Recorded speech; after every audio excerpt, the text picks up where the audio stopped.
पांचों पापों में ऐसे लगाना। किसकी हिंसा की है तुमने? वो कौन था? किसको मारने का भाव किया? झूठ बोलते हो तुम, मैं रोक नहीं पाऊंगा। किससे झूठ बोला तुमने? भगवान से, गुरु से, माई बाप से? किससे बोला झूठ? और तुम झूठ बोलने वाले कौन हो? किसने बोला झूठ? किससे बोला झूठ?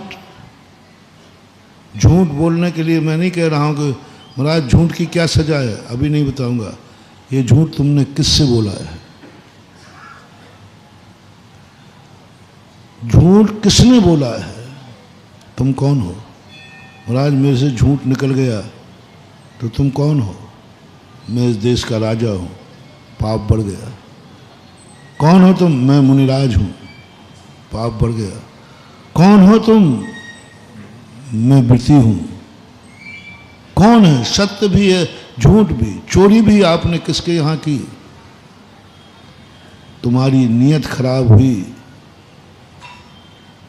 किसके प्रति हुई? कौन था?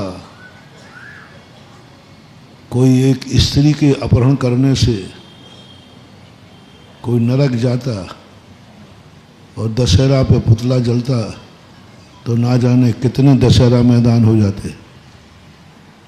बोलो, रामचंद्र जी के बाद से किसी ने दूसरे की स्त्रियों का अपहरण नहीं किया?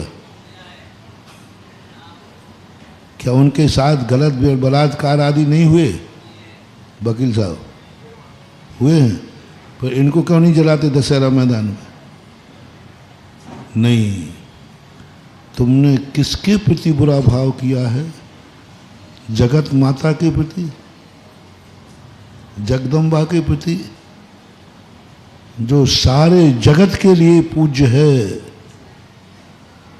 उस सीता के प्रति तुम्हारा बुरा भाव हुआ, तुम्हारा कोई भी इलाज नहीं है, कोई माफी ना मिले। इसलिए अपने परिणाम बिगाड़ते समय सोचना, कौन है? सामने वाला पवित्र है कि अपवित्र है? जैसे उदाहरण के रूप में एक अशुद्ध व्यक्ति ने अशुद्ध व्यक्ति को छू लिया, तो दोनों का क्या नुकसान हुआ?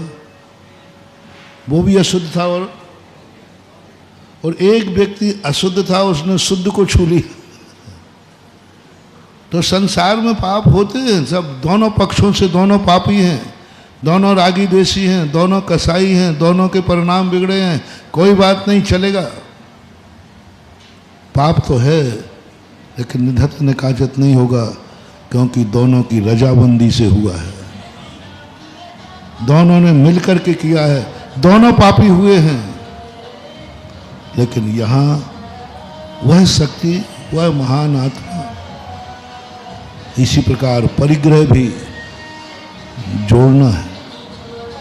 लेकिन वह परिग्रह किससे जोड़ना, कहां जोड़ना? धर्म से, इन आदि बातों से लेकर के जो परिग्रह के प्रति परिणाम करता है। पांचों पापों में यही लगा लेना। बस 5 पाप का महत्व नहीं है। 5 पाप आपने कहां, किससे, किस रूप में किए, उस पर विचार करो।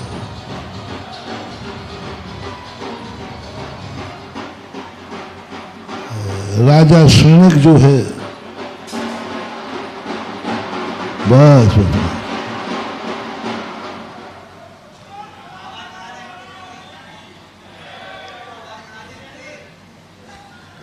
तो इस पर विचार यदि तुमने कर लिया, तो मैं आज कह रहा हूं, तुम कुछ भी करते रहना, बस लाइलाज पाप मत करना। ऐसा मत करना कि लाइलाज बीमारी हो जाए। उसका उदाहरण दे रहा है। कब होती है लाइलाज बीमारी? तुम जब अपनी चिंता कर रहे थे, तब पड़ोसी में एक बेटा बीमार था, तुम भी बीमार थे, तो तुम एक को बचा सकते, तुमने अपने बेटे को बचाया, कोई बात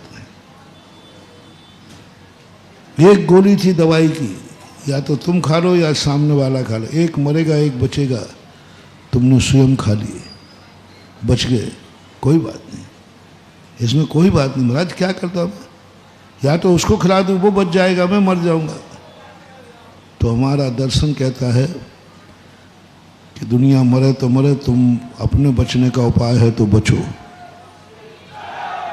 स्वयं बचने का प्रयास करो कि मैं बच रहा हूँ, मेरी गोली मैं खाऊंगा, पहले मैं बेटे की दवाई कराऊंगा, पहले मैं स्वस्थ होऊंगा, बाद में किसी के संबंध में विचार किया जाएगा, चलेगा, कोई बाधा नहीं, इसमें कोई भी परेशानी नहीं, कोई भी अंतर नहीं। क्योंकि यह सारी व्यवस्थाएं, यदि सारी जिंदगी तुम्हारी परोपकार में लग जाएगी तो तुम्हारी गृहस्थी बिगड़ जाएगी, तुम्हारी गृहस्थी बिगड़ जाएगी। इसलिए कल राजेश बाबू कह रहे थे ना कि आप बोल दिया करो कि एक कोटा में डायग्नोस्टिक वाले है, वहाँ चले जाओ और रिकमेंड। मैंने कहा तुम बाबा हो जाओगे, हाँ सारे अमीर भी लाइन में लगे मिलेंगे, फोकट का माल है कौन, वैल्यू खत्म हो जाएगी और तुम्हारी सारी स्थितियां, यहाँ तक कि उस मशीन में इतने MRI वाले पहुंचेंगे कि मशीन की बिजली का बिल भी तुम्हें मुश्किल पड़ जाएगी देने। कोई दया करने वाला नहीं है, सब अपनी जांच कराएंगे, बाहर आ जाएंगे, एक बार भी नहीं पूछेंगे भैया इतना खर्चा तुम कैसे चलाते हो, इतना खर्चे की स्थिति तुम कैसे बनाते हो, ये भी कोई पूछने वाला नहीं है दुनिया में। कोई इस संसार में इतना स्वार्थी है संसार, कितना भी परोपकार करो, जो परोपकार जिस पर किया गया वो पीछे मुड़ के भी नहीं देखता। हाँ आ जाओ, सब बैठ जाओ जल्दी। अगर आपको मेरी वीडियो अच्छी लगती है तो प्लीज़ मेरे चैनल को लाइक करें, शेयर करें और सब्सक्राइब करें। Thank you.